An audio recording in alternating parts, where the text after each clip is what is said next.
teman-teman semua, Assalamualaikum warahmatullahi wabarakatuh. Apa kabar teman-teman semua? Semoga sehat selalu dan terus semangat ya. Oke, berjumpa lagi dengan saya Neneng Saraswati dari Universitas Pamulang. Di sini saya akan menjelaskan materi tentang sastra populer dan sastra serius. Oke, kita langsung ke materinya. Jadi seperti yang kalian ketahui ya, bahwa sastra populer ini banyak nih dikenal di masyarakat, digandrungi oleh masyarakat ya. Nah, bayangin aja kalau misalkan ketika nih teman-teman kita sendiri yang populer. Jadi orang yang populer ini orang yang disukai gitu ya. Jadi orang yang sangat terkenal gitu ibaratnya. Nah, itu sastra populer. Jadi sastra populer ini adalah karya sastra yang cenderung menggunakan bahasa sehari-hari di kalangan remaja. Jadi karya ini sering disebut karya pop nih. Kalau misalkan sastra populer ini merupakan bentuk-bentuk sastra yang mempunyai akar pada kebutuhan cara berpikir, lalu pengetahuan, ada problema, dan selera orang-orang kebanyakan ya. Kenapa bisa disebut sastra populer? Karena sastra ini banyak digemari. Jadi sastra hiburan juga dinamakan sastra pop. Sastra populer, jadi ciri sastra populer atau hiburan adalah tokohnya tampan, kaya, dicintai, dikagumi, dan sanggup mengatasi masalah dengan secara mudah. Sastra populer lebih bersifat sementara dan mudah dilupakan pembacanya. Jadi bacaan populer itu lebih mudah dibaca dan lebih mudah dipahami ya. Jadi penulis bacaan populer ini hanya menyampaikan jalan cerita semata. Dia tidak berpotensi untuk mengejar efek estetika. Jadi melainkan memberikan hiburan langsung dari isinya. Jadi sastra populer ini tidak terlalu intens nih dalam mengungkap hakikat kehidupan atau masalah yang diangkat itu hanya ringan-ringan saja, tetapi dia aktual dan menarik. Itu yang terlihat hanya pada masalah ya udah yang itu aja gitu. Contoh sastra populer itu apa aja sih, Bu? Nah, jadi di sini contoh sastra populer itu misalkan kayak novel Ayat-Ayat Cinta karya Habibur Rahman ya. Nah, terus ada puisi Hujan Bulan Juni. Ada yang tahu itu karya siapa?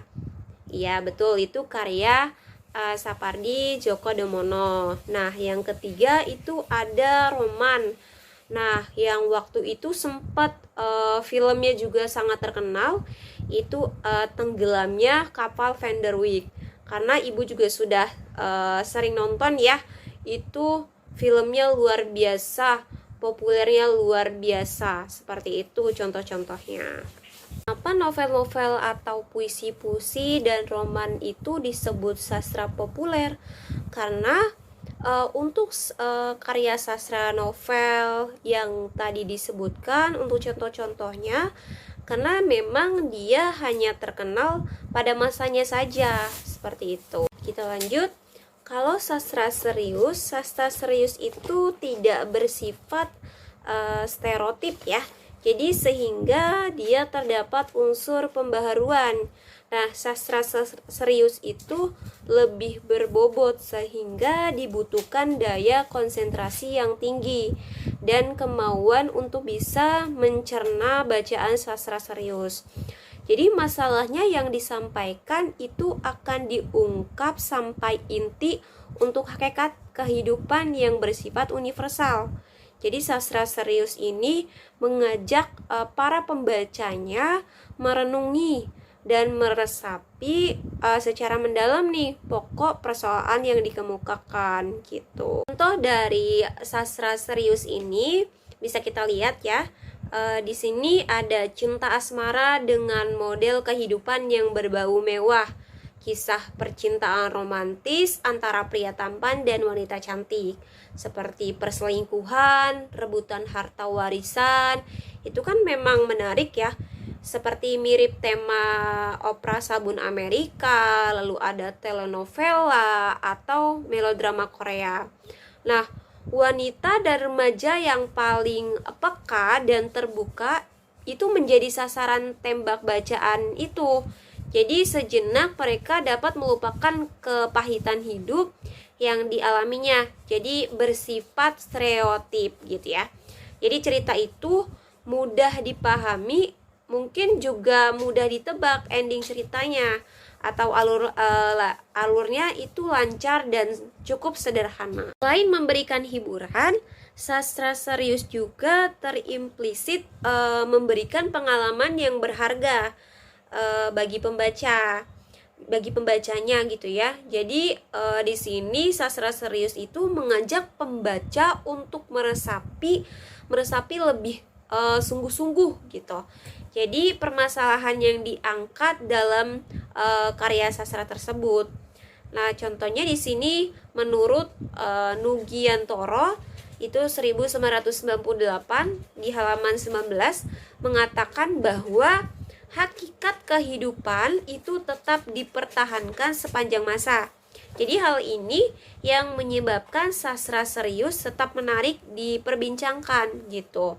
Jadi dalam karya sastra Indonesia yang termasuk sastra serius itu adalah puisi-puisi Amir Hamzah, lalu ada puisi-puisi Chairul Anwar, ada novel Belenggu, lalu ada Ronggeng Dukuh Paruk, dan ada Siti Nurbaya. Itu ada di dalam sastra serius.